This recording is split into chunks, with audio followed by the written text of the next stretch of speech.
I saw a quote the other day that said something like, laziness is created by thinking about how hard something is rather than the outcome it gives. What if laziness is a habit of thinking about the cost of things or the effort instead of thinking about the payoff?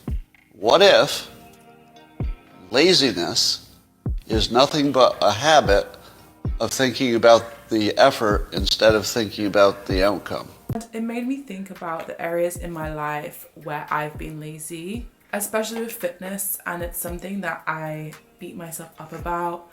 And I thought, like, no, like, so many things in my life I've been doing well, and there's habits that I've maintained that have made my life easier, but because they're so like autopilot, I don't give myself the grace that I deserve. And you might also have this, but I get frustrated because I used to be so consistent, and now I realize it's not that I don't want to do it anymore, it's that I focus too much on how hard it feels rather than the outcome and how I will feel after.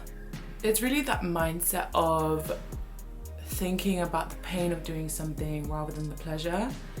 And it makes sense because as humans, we're naturally wired to avoid pain before we chase pleasure. Tony Robbins talks about this a lot, and he says that human behavior is driven by two main forces: the need to avoid pain and the desire to gain pleasure. But the avoidance of pain is usually stronger than us wanting to gain pleasure. This just shows you how our brains are built for survival, not success. We'd rather protect ourselves from discomfort, failure, or effort than to push towards progress, even when we know the award is worth it. The key to learning to flip that is to start attaching pleasure to growth, effort and consistency, and pain to staying the same.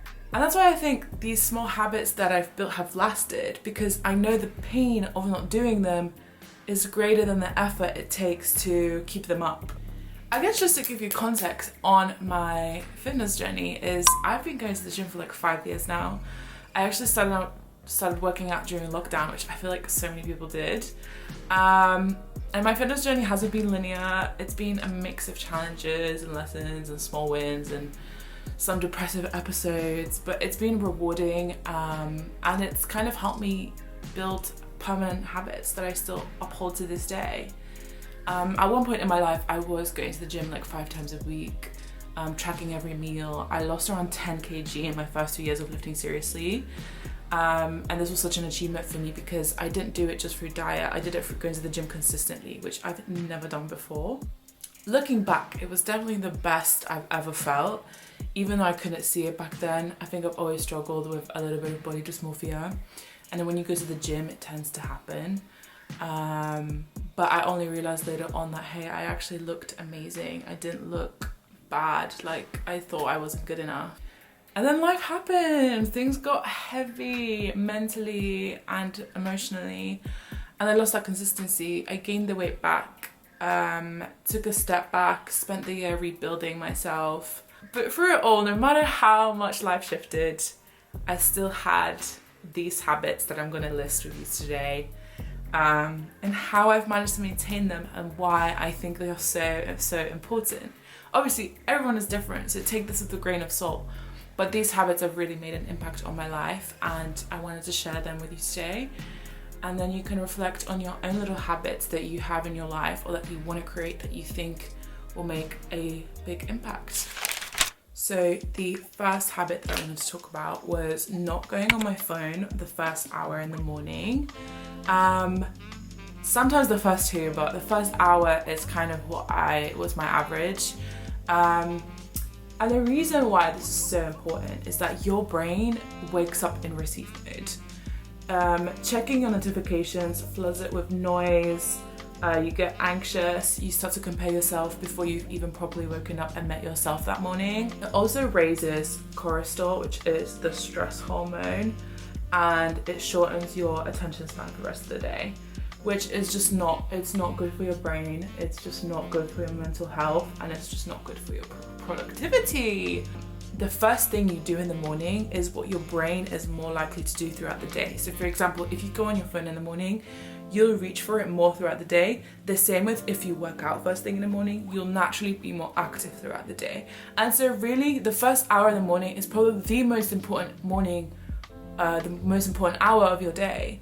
And so spend it wisely, don't go on your phone, don't doom scroll. Like, if you're addicted to doom scrolling, save it for the evening. Like, at least be selective of your doom scroll so you have some control over your life rather than your phone being controlling over you.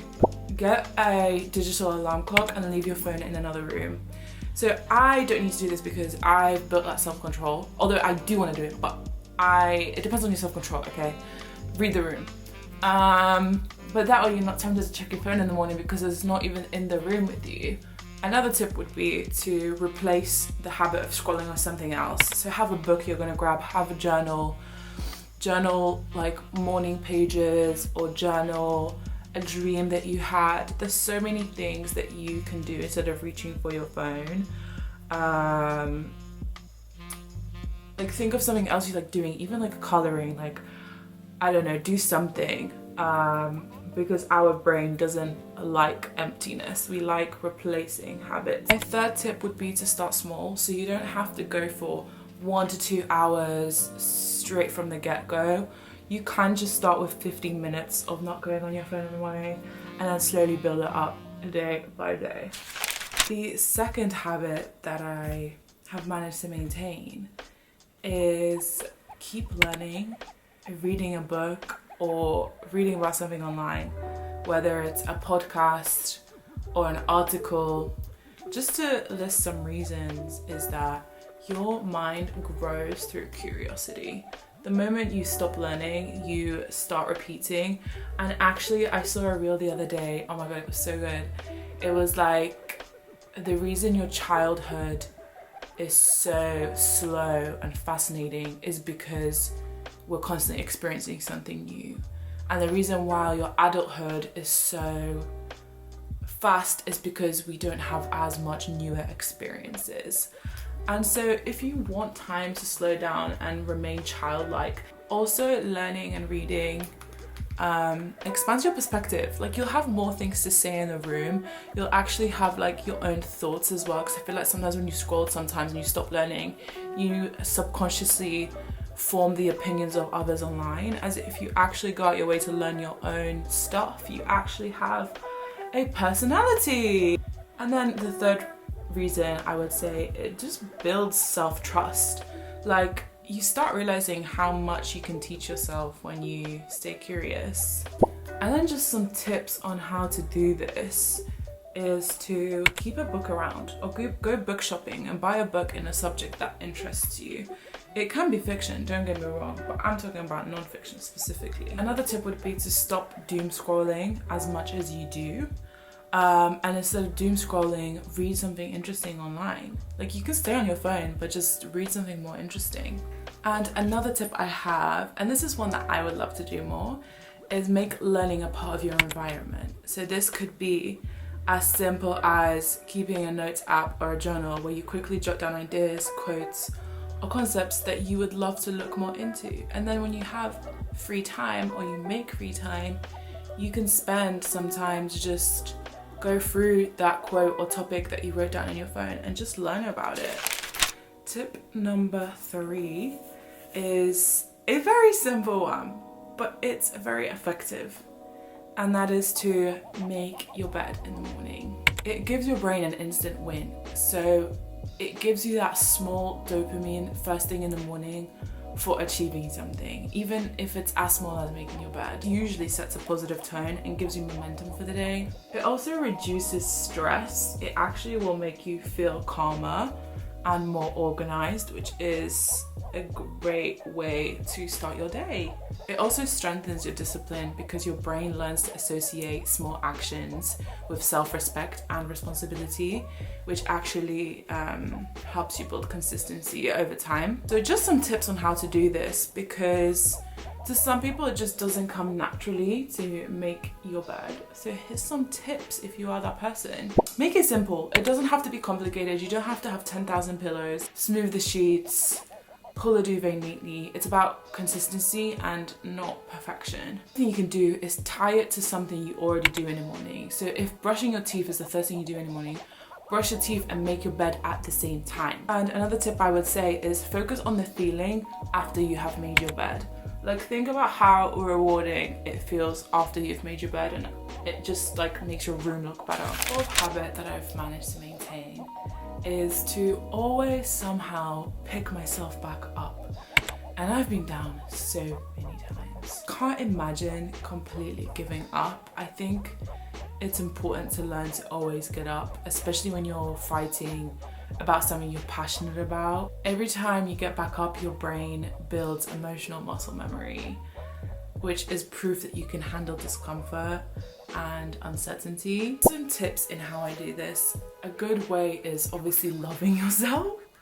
That's a given, but also it's simple things like reminding yourself how you even started in the first place. Another helpful tip would be to keep evidence of your comeback. So every time you've picked yourself back up, write it down, keep a track of it somewhere. Also, it really helps to just surround yourself with people who promote your success, support you. Don't surround yourself with people who bring you down or make you feel weird. And this tip is kind of like what I mentioned earlier, but talk to yourself like you're someone that you love. Your self-talk and the way that what you say about yourself to yourself impacts you so much. It's so important. If you are negative towards yourself, it's very easy to stay down and just never want to pick yourself back up because you don't think that you're worth picking up. But you are worth picking up. You just need to rewire the way you speak to yourself if that's the case. And the final habit that I've managed to maintain is, even though I had inconsistency with the gym at some point, I always somehow managed to move my body. Whether that was walking 10k steps a day, going to a workout class, going to the gym at least once a week. I've always managed to somehow move my body, because if I didn't, I think I would lose my mind. Especially because like if you're an emotional person like me, if you don't move your body, the emotions that you feel get stored in your body. I truly believe that exercise and movement is a way of releasing emotions and understanding emotions better. And if you don't move your body, those emotions stay inside and you tend to be more sensitive, more emotional, more irritated, agitated. Movement regulates your serotonin and mood. It releases endorphins, which helps reduce stress and anxiety while boosting focus. Consistent movement also improves your sleep, digestion, and energy levels, keeping your mind and body in sync. And then how to do this, because sometimes this is harder than you think, but some tips is to shift your focus from the aesthetics and like how you look to what you feel, your energy, your clarity, your calm, because I can guarantee you that you're going to feel better after working out and moving your body, even when you don't want to. And even if it doesn't have an immediate impact on your body, it will have an immediate impact on your mood. So those are just some tips that I've managed to maintain. And I believe, to me, they are minor habits that create big impact. And that can look like different habits in your life, but just reflect on like what habits make you feel good and what habits you would want to incorporate. Because sometimes it is just the small changes that you need to make. You don't need to do anything crazy like have a 5-day workout intense week, do a high rocks run, a marathon. You don't, I mean, those are great, but you don't have to do that to have small pockets of success in your day.